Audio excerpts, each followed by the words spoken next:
students. Welcome to the new chapter of class 12th, and that is surface chemistry.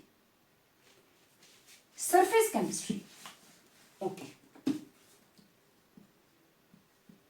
Surface chemistry. As the name indicates, chemistry means chemical reactions. Surface means surface. Okay. तो यहां पे क्या होगा? Chemical reactions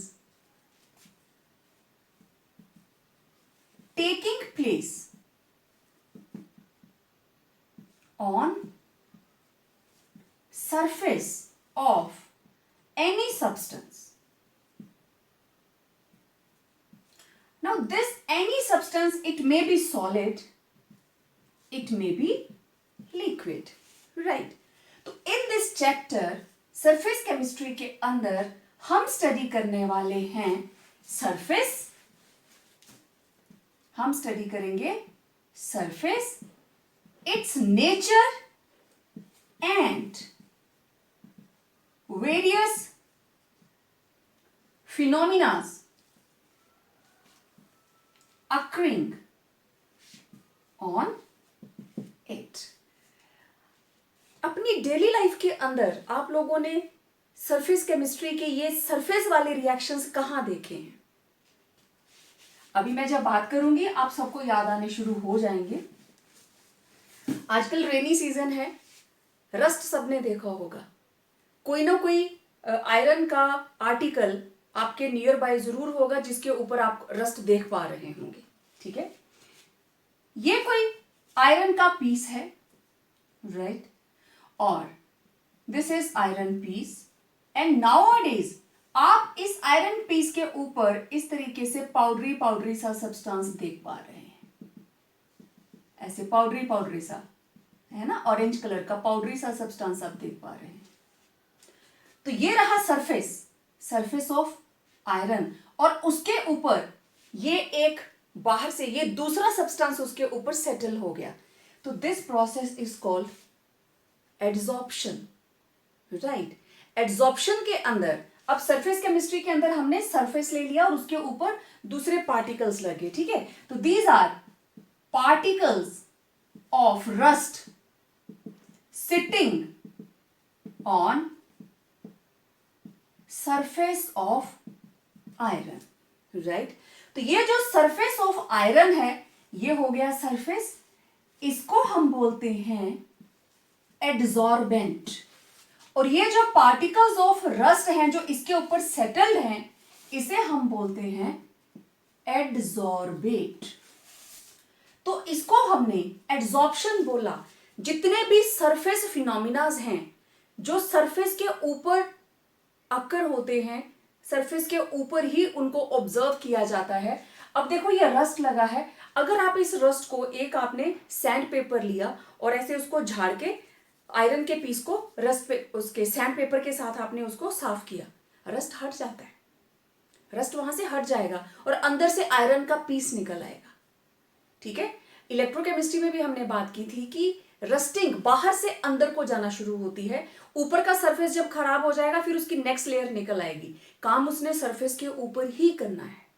ठीक है, अच्छा. इसके अलावा अब यहां पे दो चीजें आपके पास आ गई. एक सरफेस, और वो सरफेस हो सकता है सॉलिड का भी और लिक्विड का भी. ठीक है, अब सॉलिड के ऊपर जो केमिकल कंपाउंड आके सेटल होगा वो सॉलिड फॉर्म में भी हो सकता है और लिक्विड फॉर्म में भी हो सकता है और गैशियस फॉर्म में भी हो सकता है. मतलब adsorbate it may be in any form, solid, liquid और गैस. लेकिन जो एड्सॉर्बेंट है ये या तो सॉलिड होगा या लिक्विड होगा. और प्रोसेस क्या है? सिर्फ सरफेस के ऊपर ही वो सेटल्ड होगा. अच्छा, आप लोगों ने सबने डस्टर देखा है क्लास में, राइट? इसके साथ तो थोड़ी कम दिक्कत आती है. अब ये जैसे डस्टर है, ठीक है, यहां से आपको पार्टिकल झड़ते हुए दिखाई नहीं दे पा रहे होंगे क्योंकि इंक है. लेकिन जब हम चॉक और डस्टर की बात करते हैं, जब भी आप बोर्ड को रब करते हो डस्टर के ऊपर यहां पे डस्ट पार्टिकल सेटल हो जाते हैं वो इसके अंदर नहीं चले जाते कि इसके अंदर चले गए, हम उसको निकाल ही नहीं पा रहे हैं, वो सरफेस के ऊपर है। आप जैसे उसको ऐसे ऐसे करके झाड़ेंगे वो सारे के सारे हट जाते हैं, डस्ट पार्टिकल्स हट जाते हैं। तो जो इसके ऊपर अब डस्ट पार्टिकल्स हैं वो क्या हुआ, एड्सॉर्बेट।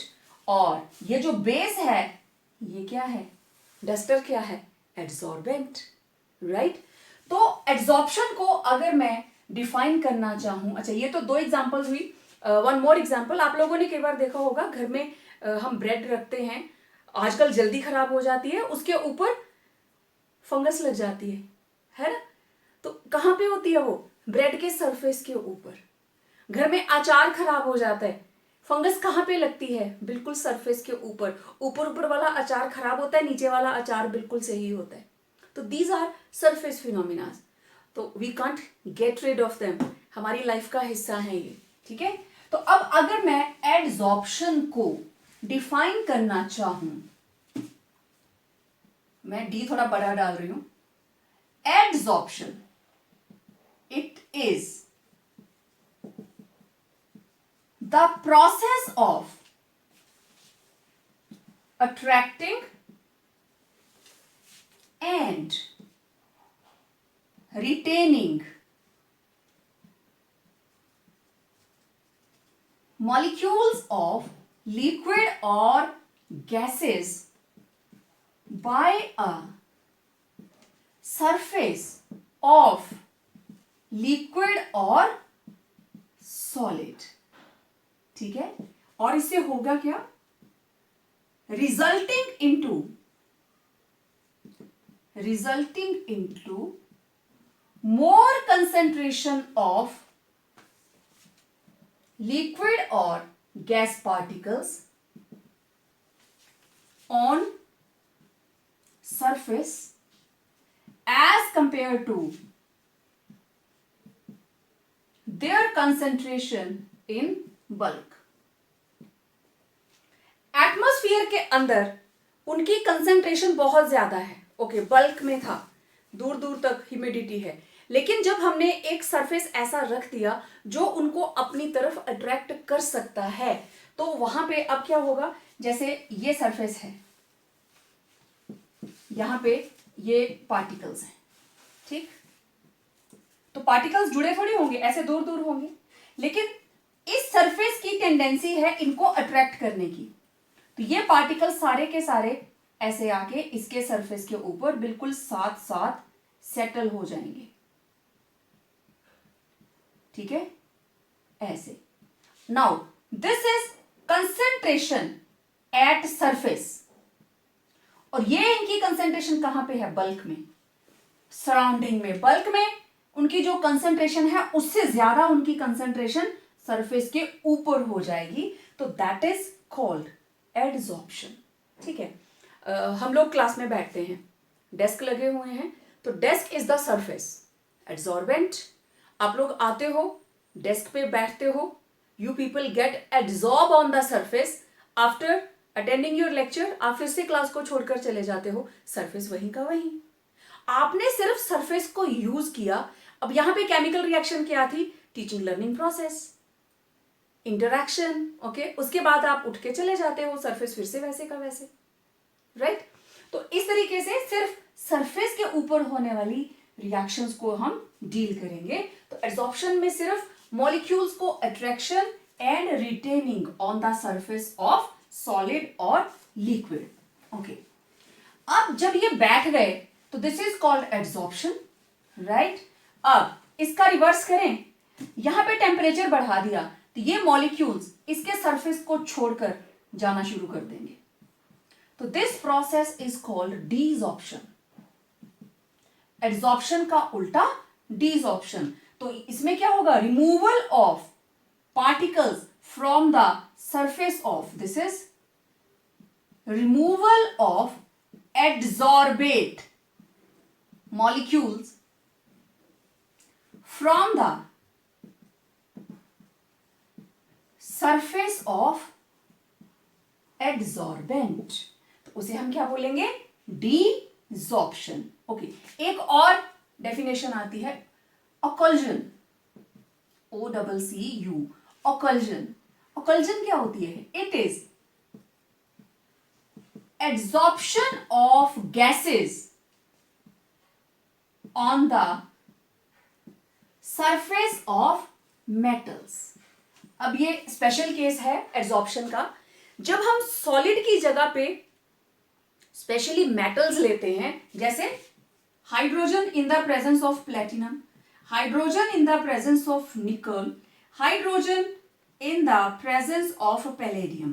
तो ये particular process it is adsorption, this is adsorption, but specially in the case of solid when metal is present, तो हम उस प्रोसेस को बोलते हैं ऑकल्जन, राइट?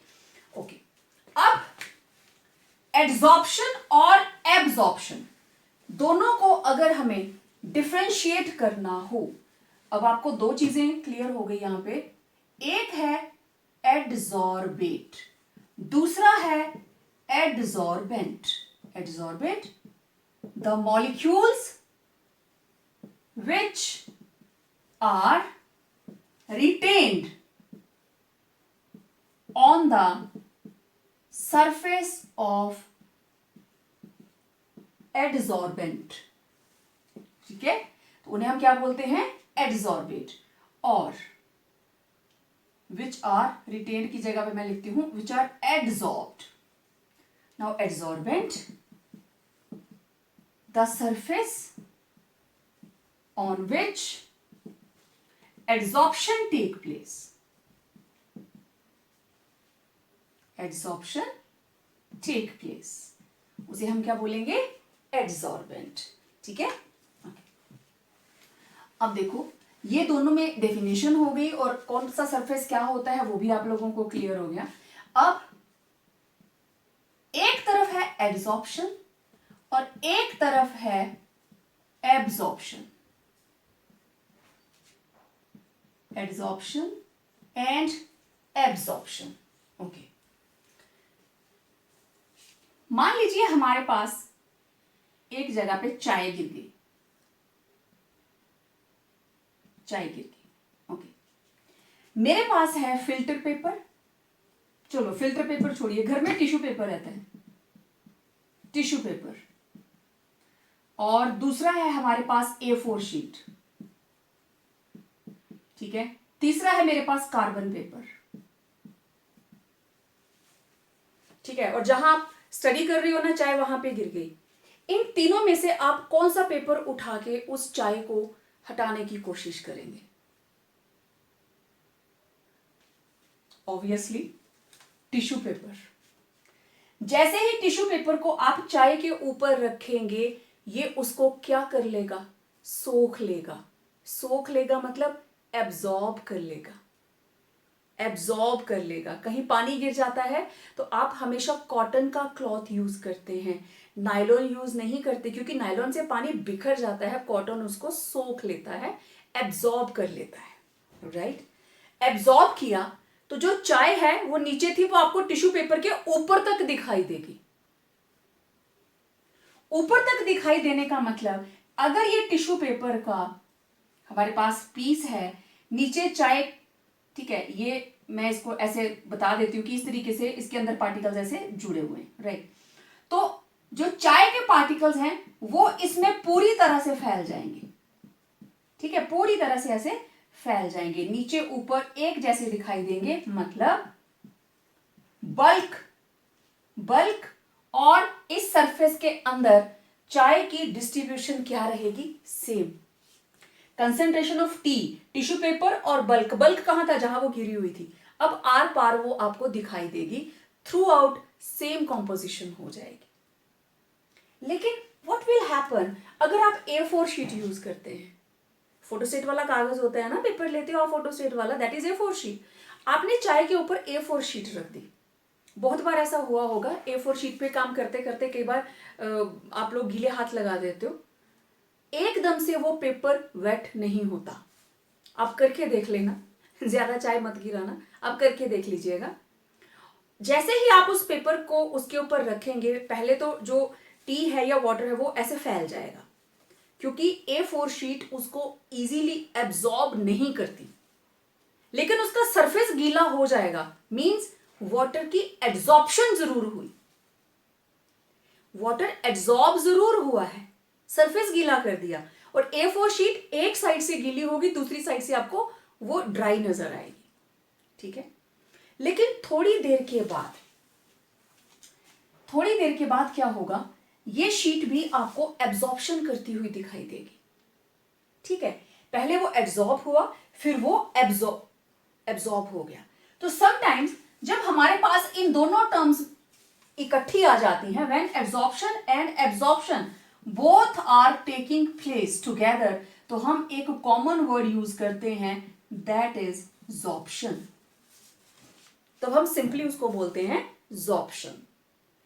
जो बिल्कुल सरफेस फिनोमिना है, जैसे hydrogen in the presence of platinum, this is a process of heterogeneous catalysis, हम इस चैप्टर में उसको डिटेल में पढ़ेंगे, तो उसको हम एड्सॉर्प्शन ही बोलेंगे। लेकिन बहुत से प्रोसेसेस ऐसे हैं जो एड्सॉर्प्शन से स्टार्ट होते हैं और लेटर ऑन वो एब्जॉर्प्शन में कन्वर्ट हो जाते हैं, तो such processes are known as sorption. Okay, let's see one more thing. अब ये जो हमारा एक्शन ऑफ सोप है, आपने बड़ी डिटेल में देखा हुआ है, मिसेलीज कहां बनती हैं, सरफेस के ऊपर। तो एक्शन ऑफ सोप, क्रिस्टलाइजेशन, ये सारे के सारे प्रोसेसेस किसके अंडर आते हैं, सरफेस केमिस्ट्री के अंदर। जितने भी जियोलाइट्स हैं, है ना, हार्ड वाटर को सॉफ्ट करने के लिए हम जियोलाइट्स यूज करते हैं, that is also a process of surface chemistry. तो इनको हम बहुत जगहों पे यूज करते हैं। तो अब आप लोग आई थिंक समझ गए होंगे एड्सॉर्प्शन और एब्जॉर्प्शन में फर्क क्या है। देखिए, अब मैं एग्जांपल लेती हूं। एक है हमारे पास, this is silica gel, piece of silica gel, और इधर है मेरे पास a piece of calcium chloride, right. तो सिलिका जेल और कैल्शियम क्लोराइड, इन दोनों को हम यूज कहां करते हैं, देखना। सिलिका जेल के अंदर जितने भी वाटर, इनको हमने पानी में रख दिया, ओके, वाटर में डाल दिया, तो ये सारे के सारे वाटर मॉलिक्यूल्स, जितने भी इसका सरफेस है, it will be covered by water molecules, it will be covered by water molecules, सारे का सारा सरफेस। जरूरी नहीं एक ही लेयर होगी, ये ऐसे 2-3 लेयर्स में वाटर मॉलिक्यूल्स की कंसेंट्रेशन सिलिका जेल के अराउंड बढ़ जाएगी एज कंपेयर टू बल्क। तो this is silica gel, these are water molecules, okay. लेकिन कैल्शियम क्लोराइड के केस में क्या होगा, आप देखेंगे जिस कंटेनर में हमने इसको पानी में डाला ना, इसके क्रिस्टल को, कैल्शियम क्लोराइड का क्रिस्टल है ये सिलिका जेल का क्रिस्टल था, तो आप देखेंगे कि इसमें वाटर की कंसेंट्रेशन थ्रू आउट सेम है।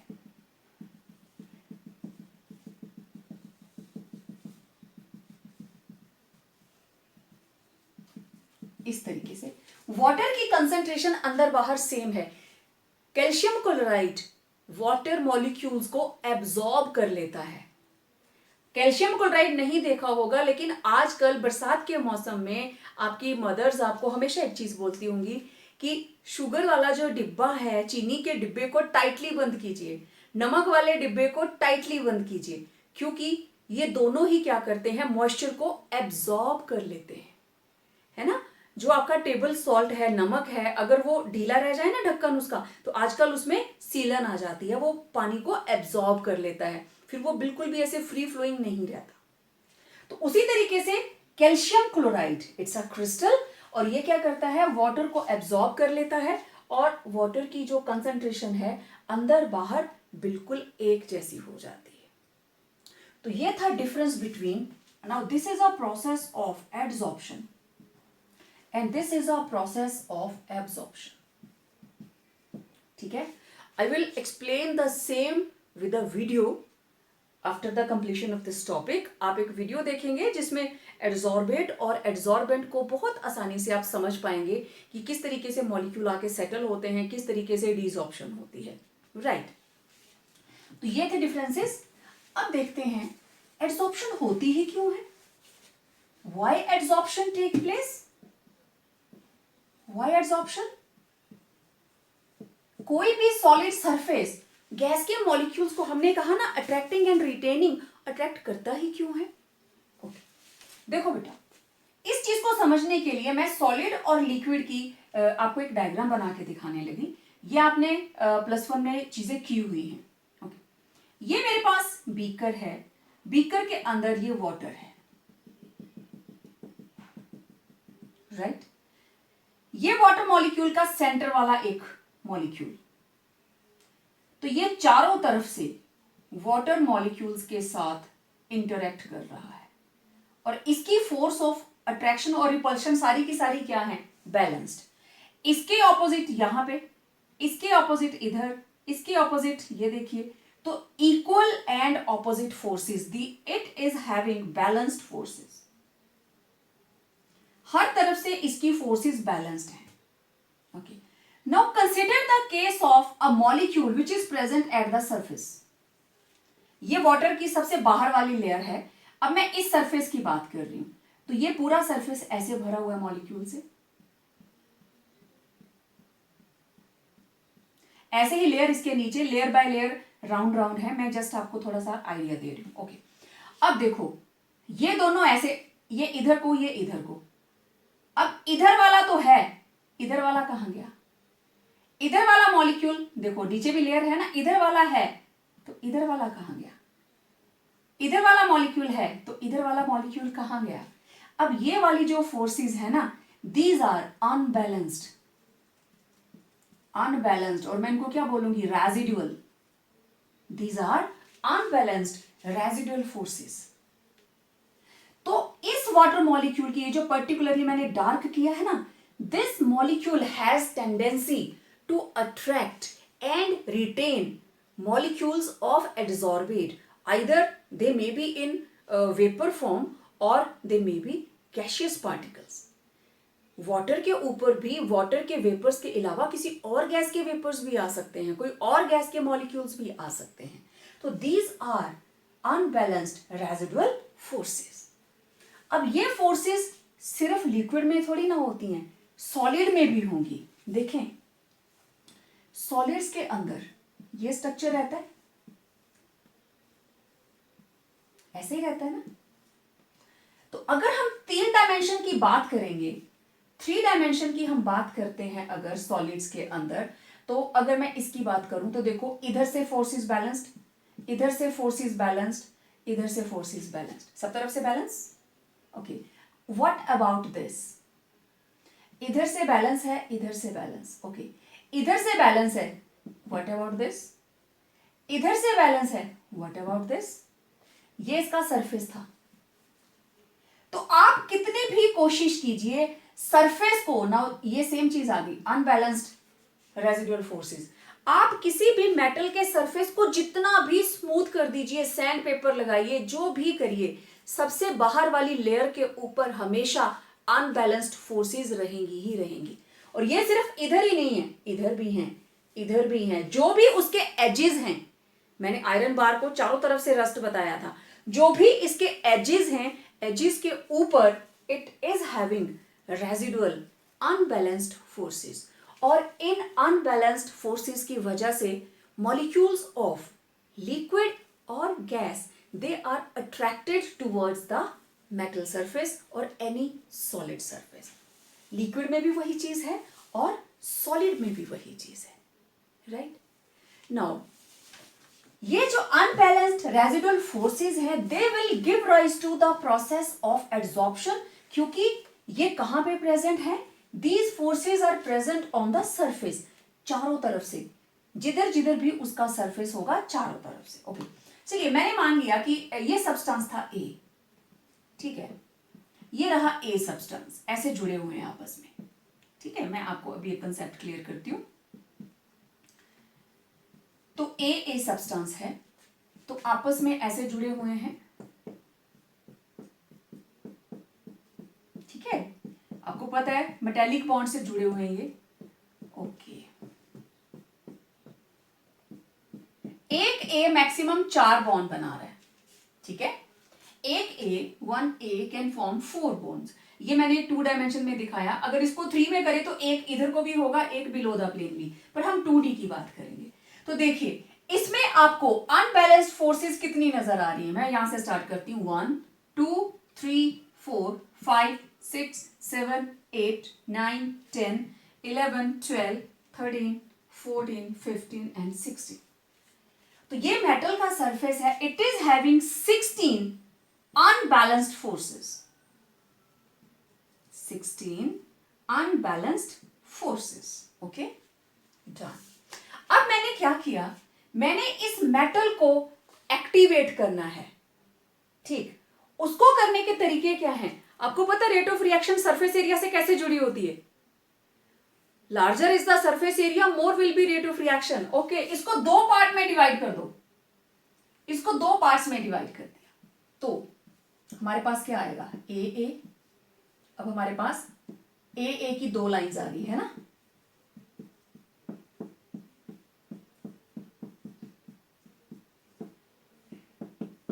ठीक, एक ये हिस्सा आ गया ना ए वाला, 4 लाइंस थी ना, प्लस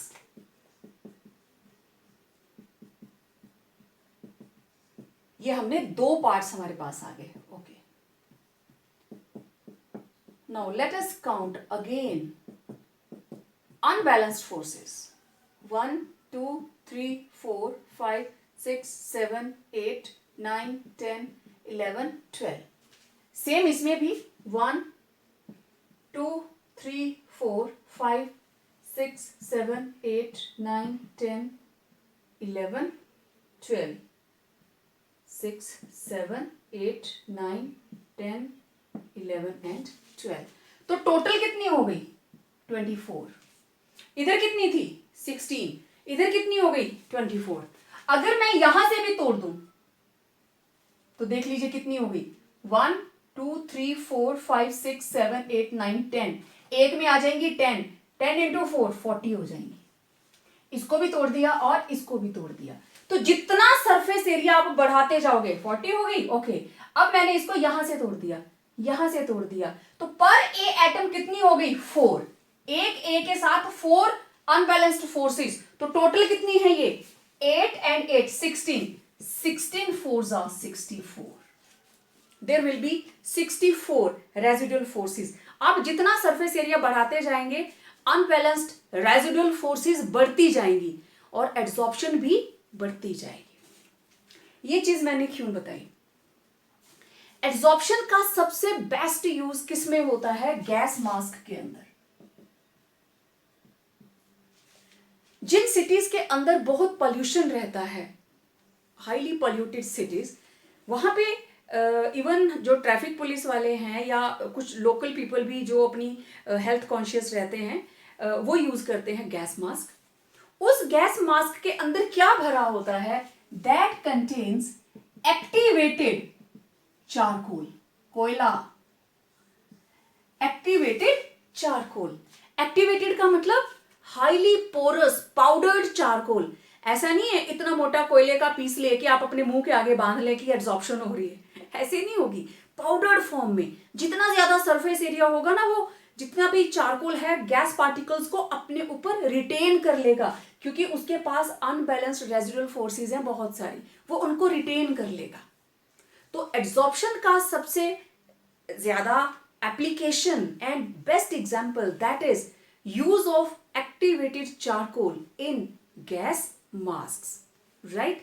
तो इस तरीके से जो अनबैलेंस्ड फोर्सेस हैं, they are very very helpful, या they are responsible, actually they are responsible for the phenomena of adsorption. अब जरा इसकी थर्मोडायनामिक रिलेशन देखते हैं, थर्मोडायनामिक नेचर ऑफ एड्सॉर्प्शन। अब आपने एक चीज देखी, यहां पे बॉन्ड बन रहा है because there are unbalanced forces, तो there is always a bond formation, ठीक है, इन adsorption there is bond formation between adsorbate and adsorbent, दोनों के बीच में बॉन्ड फॉर्मेशन है, और वो बॉन्ड जो है वो वीक भी हो सकता है, मतलब फिजिकल बॉन्ड जिसको हम वेंडरवाल बोल देते हैं, वेंडरवॉल्स, फिजिकल बॉन्ड भी हो सकता है, और chemical bond means covalent bond. There is always bond formation between adsorbate and adsorbent, और वो बॉन्ड जो है वो वीक भी हो सकता है, means they may be physically bound, और केमिकल बॉन्ड भी हो सकता है, they may have strong chemical bond. हम इसके बारे में डिटेल में बात करेंगे अभी। तो जब भी बॉन्ड फॉर्मेशन होती है, whenever there is formation of bond, there is release of energy। Bond हम जब भी बनता है एनर्जी रिलीज होगी। तो एड्सॉर्प्शन के लिए डेल्टा जी क्या रहता है, नेगेटिव, राइट।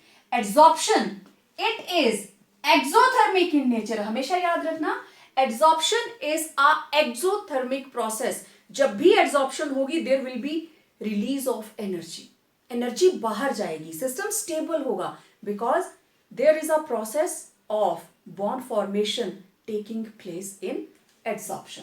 तो delta G will be negative, means delta G किसके बराबर होता है, delta H minus T delta S.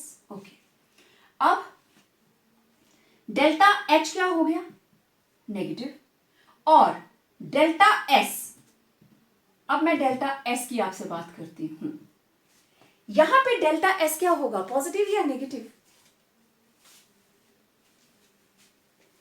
जब भी एड्सॉर्प्शन होगी, चाहे वो किसी के भी सरफेस पे है, चाहे वो मेटल के सरफेस पे है, चाहे वो सिलिका जेल के सरफेस पे है, एड्सॉर्प्शन हो गई। ये मॉलिक्यूल ऐसे थे, दूर दूर बल्क में दूर दूर थे, ये है बल्क, बल्क के अंदर क्या है, डिसऑर्डर, रैंडमनेस, है ना, बल्क के अंदर है डिसऑर्डर एंड रैंडमनेस। लेकिन जब वो सिस्टम के अंदर आ गई, अब यहां पे क्या हो गया, ऑर्डर, और रैंडमनेस क्या हो गई, डिक्रीज। अब ये सेटल हो गया इसके ऊपर, रैंडमनेस कम हो गई, मतलब एंट्रोपी कम हो गई, ठीक। तो एंट्रोपी क्या हुई, डिक्रीज। एंट्रोपी जब डिक्रीज होती है तो साइन क्या आता है, डेल्टा एस किसके बराबर होती है, entropy of product minus entropy of reactant. तो अगर प्रोडक्ट ज्यादा डिसऑर्डर्ड है तो इट विल बी पॉजिटिव, अगर प्रोडक्ट लेस है तो it will be negative. Got my point, समझ आई सबको बात। एंट्रोपी यहां पे क्या है, negative, entropy is negative, disorder कम हो रहा है, बल्क में वो रैंडमनेस ज्यादा है लेकिन सरफेस के ऊपर आके रैंडमनेस कम हो गई है। एंट्रोपी मतलब सॉलिड के अंदर पार्टिकल्स क्लोजली पैक्ड, हिल नहीं सकते, लेकिन सॉलिड से जैसे ही लिक्विड में गए वो हिलना शुरू कर देते हैं। लिक्विड से जैसे ही गैसियस फेज में जाते हैं, रैंडमनेस और बढ़ जाती है और फ्रीली मूव करना शुरू कर देते हैं। तो अब यहां उल्टा हो रहा है, पहले वो फ्री मूव कर रहे थे, फिर वो सरफेस के ऊपर आके रिटेन हो गए, ठीक है ना। तो अगर रिटेन नहीं होते तो पॉजिटिव थी, लेकिन अब क्या हुई, नेगेटिव। तो यहां पे भी क्या आया, नेगेटिव। अब देखें, delta H negative, negative negative, positive into temperature, और यहां पे डेल्टा एच जो है it is higher than T delta S. तो डेल्टा जी की वैल्यू फिर हमारे पास क्या आएगी, delta G will be negative. Clear. तो adsorption it is a exothermic process, और उस एक्सोथर्मिक प्रोसेस को एंट्रोपी जो है वो फेवर नहीं करती, इस प्रोसेस को एंट्रोपी फेवर नहीं करती, राइट।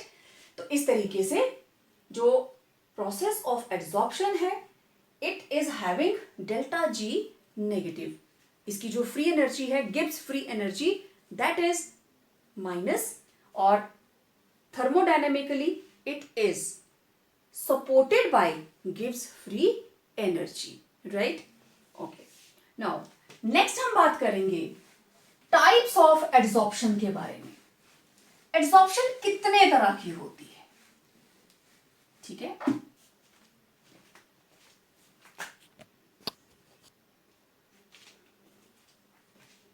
ओके, इससे पहले कि हम टाइप्स ऑफ एड्सॉर्प्शन के बारे में मैं आपको समझाऊं, अभी जितना हमने पढ़ा कंसेप्ट ऑफ एड्सॉर्बेट, एड्सॉर्बेंट, चलिए इसको एक वीडियो के माध्यम से समझने की कोशिश करते हैं, ठीक है।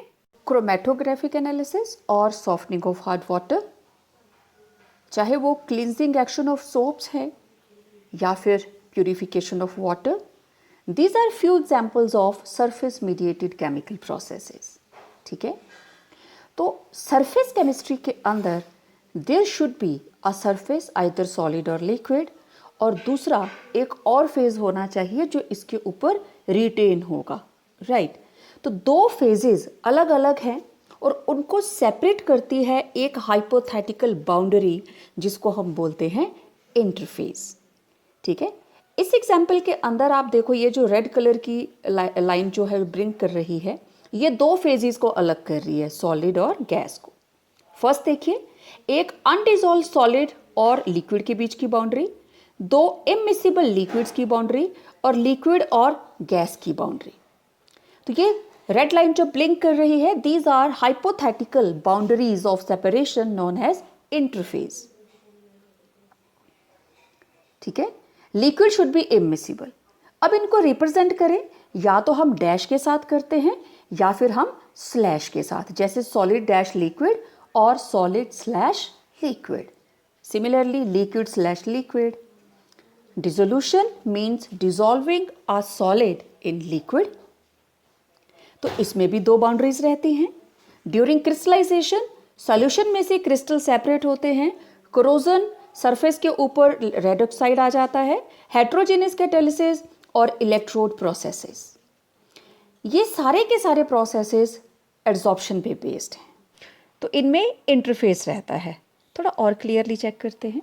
ये देखिए लिक्विड, लिक्विड के हमने दो मॉलिक्यूल के एग्जांपल्स लिए, जैसे मैंने आपको लेक्चर के अंदर भी आपसे बात की थी। एक मॉलिक्यूल बिल्कुल सेंटर में और एक हमने सरफेस के ऊपर कंसीडर किया है, ठीक है। अब जो सेंटर में है वो उसके ऊपर चारों तरफ से बराबर फोर्सेस लग रही हैं, राइट। लेकिन जो सरफेस के ऊपर है ये इंटरफेस के ऊपर है। देखो, it is present at the interface, दो फेजेस के बीच में, ऊपर गैसियस फेज है और नीचे लिक्विड फेज है। तो देखो, ऊपर वाली फोर्सेस अलग हैं, स्मॉल साइज में हैं, और नीचे को फोर्सेस जो हैं वो लार्ज साइज में दिखाई दे रही हैं। सिमिलरली मैंने आपको बताया था सॉलिड्स के अंदर भी सेम यही चीज रहती है। सॉलिड का जो सरफेस के ऊपर मॉलिक्यूल है, देखिए, ओके, और इसको समझते हैं। ये हमारे पास है चारकोल, और ये जो पर्पल कलर के मॉलिक्यूल्स आप देख पा रहे हो, let it be oxygen gas. तो देखो, ऊपर मॉलिक्यूल्स गैस के हैं, लेकिन चारकोल के ऊपर ज्यादा मॉलिक्यूल्स अट्रैक्ट हुए हैं, है ना, अट्रैक्शन एंड रिटेंशन। और सेम इसी तरीके से अगर लिक्विड है और उसके ऊपर वेपर्स हैं, तो देखो लिक्विड के सरफेस के ऊपर मॉलिक्यूल्स ज्यादा सेटल हो रहे हैं। अगेन इंटरफेस, देखो सॉलिड और गैस के बीच का इंटरफेस, और उधर देखिए लिक्विड और गैस के मॉलिक्यूल्स के बीच का इंटरफेस। तो एड्सॉर्प्शन के अंदर हमेशा दो फेजेस हमारे पास रहेंगे, चाहे सॉलिड के ऊपर पार्टिकल सेटल हो रहे हैं आके, ये अगर चारकोल है तो मॉलिक्यूल्स, तो जो सरफेस है सॉलिड का that is called adsorbent, okay. और जो उसके ऊपर रिटेन हो रहा है, सेटल हो रहा है, उसे क्या बोलते हैं, एड्सॉर्बेट। तो इसमें देखें, अब ये जो चारकोल का हमारे पास पीस है, ये क्या हुआ, एड्सॉर्बेंट, और उसके ऊपर पर्पल कलर के जो गैस मॉलिक्यूल्स हैं वो adsorbate. Now this is removal of adsorbate molecules from the surface of adsorbent, it is called desorption, ठीक है। और कैसे कर सकते हैं, या तो गर्म कर दो या प्रेशर घटा दो, okay. Now let's see, it's a surface of metal, और उसके ऊपर हाइड्रोजन गैस सेटल हो गई। मैंने आपको लेक्चर में बताया था hydrogen in the presence of metal, तो उसे क्या बोलते हैं, अकोल्जन। नाउ हियर अगेन, जितना ज्यादा सरफेस एरिया चारकोल का होगा उतना ही ज्यादा एक्सटेंट ऑफ एड्सॉर्प्शन होगा, ठीक। तो चारकोल को हमने क्या किया, पाउडर्ड फॉर्म में ले लिया। सिलिका जेल हमने पाउडर फॉर्म में या क्रिस्टल, स्मॉल क्रिस्टल्स के अंदर उसको कन्वर्ट कर दिया, चाहे वो एल्यूमिना जेल है, ठीक है, चारकोल, एल्यूमिना जेल, फिर हमारे पास क्ले है, सिलिका जेल है, तो इनको एक्टिवेट करेंगे, जितना इनका सरफेस एरिया बढ़ाएंगे हम, क्रिस्टल्स का साइज स्मॉल रखेंगे, एब्जॉर्प्शन उतनी ही ज़्यादा होगी। ये हमने लिया चीनी का घोल, रॉ शुगर है, येलो कलर की रहेगी, और एनिमल चारकोल के बीच में से इसको क्रॉस करवाया, तो जो उसका येलो कलर था वो चारकोल के ऊपर ही रिटेन हो गया और कलरलेस फिल्ट्रेट जो है वो नीचे आ गया। अच्छा, हमारे पास कुछ इलेक्ट्रॉनिक डिवाइसेस होते हैं, उसके अंदर डीह्यूमिडाइजर्स होते हैं। अच्छा, आपने कई बार देखा होगा, आप थर्मस खरीद के लाते हो मार्केट से, तो उसमें भी इसी तरीके की सिलिका जेल का छोटा सा पैकेट उसमें डला होता है। अच्छा, ये चीज़ मैंने शायद क्लास में भी आप लोगों से बात की थी, आप घर में करके देख सकते हैं। एक गिलास में आप इंक डालिए ब्लू कलर की, उसमें थोड़ा सा चारकोल डाल दीजिए, घर में कोयला होगा, पाउडर बना के डालिए, फिर उसको फिल्टर कर लीजिए, तो नीचे पानी जो है वो ब्लू नहीं आएगा, ब्लू कलर चारकोल के ऊपर रिटेन हो जाएगा and you will get colourless filtrate, क्योंकि एनिमल चारकोल ने ब्लू कलर को अपने ऊपर रिटेन कर लिया है। Okay, now let us find the difference between adsorption and absorption. अब ये दोनों ही डिफरेंट फिनोमिनाज हैं। Adsorption, it is a surface phenomena, लेकिन एब्जॉर्प्शन क्या होता है, it is a bulk phenomena, right. पूरे में एक जैसा हो जाता है, बल्क। ये देखो, इसमें मॉलिक्यूल्स अंदर तक चले जाएंगे, it's a bulk phenomena, and absorption is surface phenomena, molecules are only at the surface, तो it is called surface phenomena and this is called bulk phenomena, क्योंकि पार्टिकल्स जैसे बल्क में होंगे वैसे ही मॉलिक्यूल के अंदर भी, एड्सॉर्बेंट के अंदर तक चले जाएंगे। ओके, एक टीवी में ऐड भी आती थी कि चौक को जैसे इंक के अंदर आप डिप करते हो, बाहर से वो ब्लू दिखेगा, लेकिन जब हम तोड़ते हैं तो अंदर आपको ब्लू कलर दिखाई नहीं देगा, लेकिन वो गीला ज़रूर होता है। जिस सॉल्वेंट के अंदर वो इंक घोली होगी, वो सॉल्वेंट अंदर तक चला जाता है, लेकिन इंक की जो डाई है, ठीक है, पिगमेंट है ना, वो उसको क्रॉस नहीं करता, it gets adsorb on the chalk. तो इसमें दोनों प्रोसेस हैं, अंदर एब्जॉर्प्शन हो रही है ना, और जो कलर कंपोनेंट है बाहर, दैट इज एड्सॉर्प्शन। सॉल्वेंट अंदर चला गया, देयर टेक प्लेस एब्जॉर्प्शन। अब देखिए, ये हमारे पास है molecule, water molecules blue colour में, and this is silica gel. तो सिलिका जेल वाटर मॉलिक्यूल्स को, क्योंकि ये डीह्यूमिडाइजर है, अपने ऊपर रिटेन कर लेगी, अट्रैक्ट करेगी एंड विल रिटेन। और अगर हम सेम चीज़ करते हैं कैल्शियम क्लोराइड के साथ, मैंने आपको बताया था नमक है, नमक भी पानी को एब्जॉर्ब कर लेता है, फ्री फ्लो नहीं रहता, तो कैल्शियम क्लोराइड भी, अब जैसे इसके अंदर वाटर वेपर्स हैं, तो ये वाटर वेपर्स को एब्जॉर्ब कर लेगा, ये इनको सोख लेगा, आपको उसके सरफेस के ऊपर दिखाई नहीं देंगे, पूरे का पूरा पहले वो क्रिस्पी होगा, बाद में नहीं रहेगा, उसमें सीलन आ जाएगी। ओके, अब ये देखो, सरफेस था, मॉलिक्यूल्स सरफेस पे आके बैठे, थोड़ी देर के बाद वो सरफेस से कहाँ चले गए, बल्क के अंदर, ये देखिए एब्जॉर्ब हो गया। तो ऊपर था सरफेस ऑफ एड्सॉर्बेंट, ठीक है, अब ये एड्सॉर्बेंट कहाँ चल गया, एड्सॉर्बेंट के अंदर, तो उस प्रोसेस को हम क्या बोलते हैं, ज़ॉर्प्शन। ओके, ज़ॉर्प्शन कहाँ होती है, देखो हम जितने भी कपड़े डाई करते हैं, दुपट्टा डाई करते हैं, कोई भी क्लॉथ, तो उसमें जो डाई है एड्सॉर्ब भी होती है और एब्जॉर्ब भी होती है। Okay, now let us find thermodynamic aspect of adsorption. मैंने अपने लेक्चर में आपसे बात की थी कि जब भी एड्सॉर्प्शन होती है, there is formation of bond, either it is physical bond और it is chemical bond, right?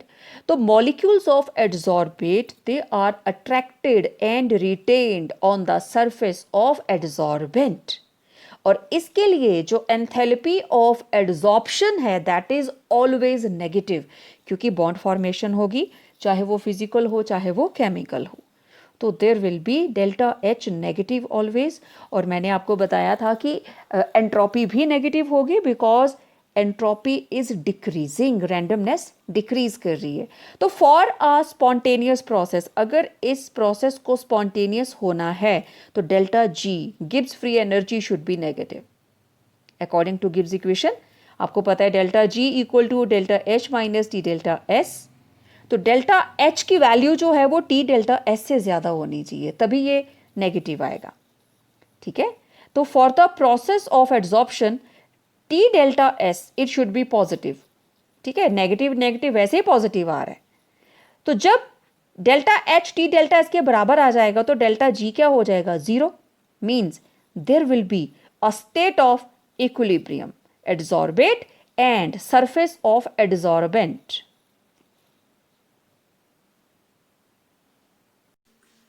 I am sure इस वीडियो से concept of adsorption and absorption आपको अच्छी तरह से समझ आ गया होगा। तो मिलते हैं अगले वीडियो में with the differences between physical and chemical adsorption. Stay tuned for upcoming video. Till then, stay home, stay safe.